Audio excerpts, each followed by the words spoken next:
Both of the front seat has swivel. To move it, you can just push it to the side and then you can start twisting. And there might be some maneuver needed. Right now the back is hitting the wall, so you just need to adjust it really quick.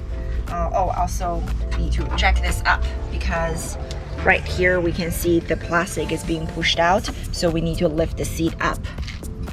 To lift the seat up, we just need to lift this leveler, keep jacking it, then we'll see it's away from the frame now. We'll keep twisting until it's in the front position. To operate this table, lift it up and then make sure the railing goes into the groove, and then you can let it go. So this creates a table with the seat, and the driver's seat also swivels back to create another backward facing seat. To put this table down, just lift the tabletop, make sure it goes back to the long groove, and then just gently drop it.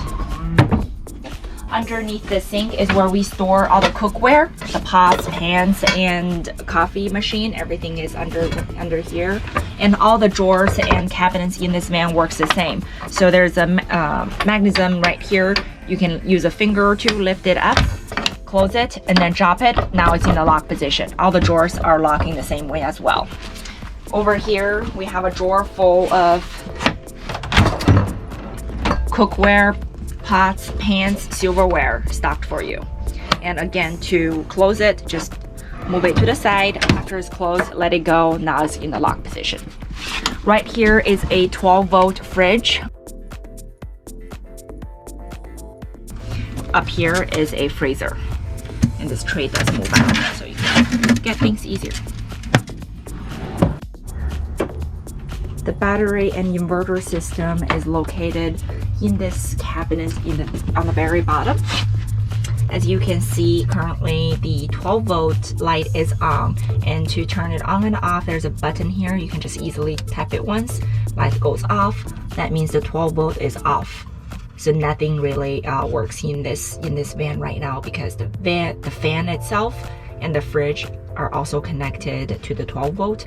So you can actually leave this 12-volt on at all time. So the basic functions will operate in the van. And moving over here is our household appliances 110 plugs.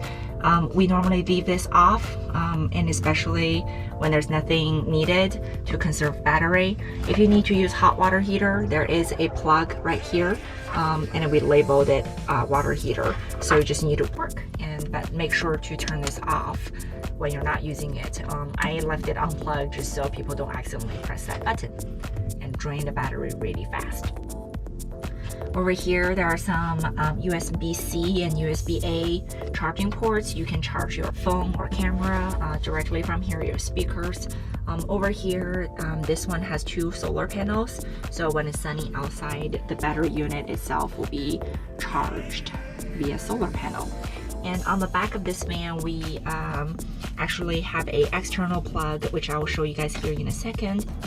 Right here on the exterior of the van, there is a plug for exterior connection. If you have a connection at a campsite, connect directly to use hot water heater or charge up the battery. It's very useful. This van comes with an induction cooktop, and to cook it, you need to, there's no countertop plug-in, so you do need to run an extension cord like this, where you plug into our normal AC plug. And make sure the AC button is on, like we explained earlier. Now it's on. And as you can see, we have power now. And then you can connect your induction cooktop to this. Once you're connected to the power cord, you can use all the normal appliances like coffee maker, induction cooktop, or anything that you need to charge on here. All the switches in this van are located right at the bottom of the bed.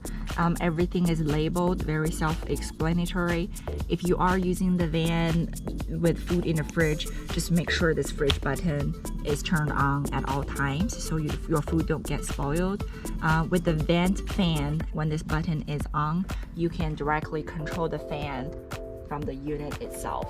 The black button up here is on and off, and you can change directions. And again, if you need to use the water, just turn the water pump on. We will hear it. And I'm gonna come over here. If we turn the water on, there you go. And when you don't need to use it, you can turn the water pump off, just in case there's any air gap in there. Don't disturb you when you're sleeping. There's a small gray tank right below the sink. To empty that out, just access it from the outside of the van in case it creates any mess. And before I did this, I already removed the pots and pans out of the way. Okay. Now we're ready to disconnect. We'll just twist it counterclockwise. You might need to twist the pocket with it, and it will disconnect. Now you can take this out. After it's dumped and rinsed, you can put everything back on again. I like to twist it a couple times. And then just to make sure that it's super tight, I twist the tank with it a few times too, just to make sure it is tight. Now it's good. The water system in this van is super simple. Everything is all in one. Here's a water heater. The water tank is in the back, and this port you can fill up water. So when you do have needs to fill up water, you can twist this and use a garden hose. You can just thread it directly into here, turn on the water. It'll be easier if you have two people, so when it's almost full, you can let that person to shut off it, and then just make sure this is super tight before you drive away. And over here we have an outdoor shower set up. With the water pump on, you can use a shower from the back. Just make sure that if you do want to use hot water, which is on the right side, to turn the hot water heater on by plugging in inside of the unit. It works the best if you're at a campsite.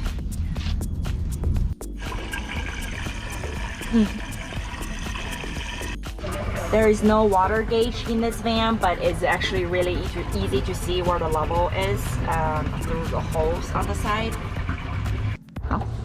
The back of the bed is actually adjustable to adjust the bed to a completely flat position or a resting position. And it's easier with two person. You lift it and then adjust how high you want it to be. Now we're gonna lower it to completely flat. Now we're dropping it, we'll keep going, and then when we get to the height that we want it to be, and then we'll just lock it into the position. Now it is almost at a flat position, but it's more comfortable with the head elevated a little bit. Above the bed here, there is a plug as well, in case you need to charge your devices. To access the garage from inside of the van, just twist this block and you will have full access to the whole back side of the van. We have a cassette toilet right here.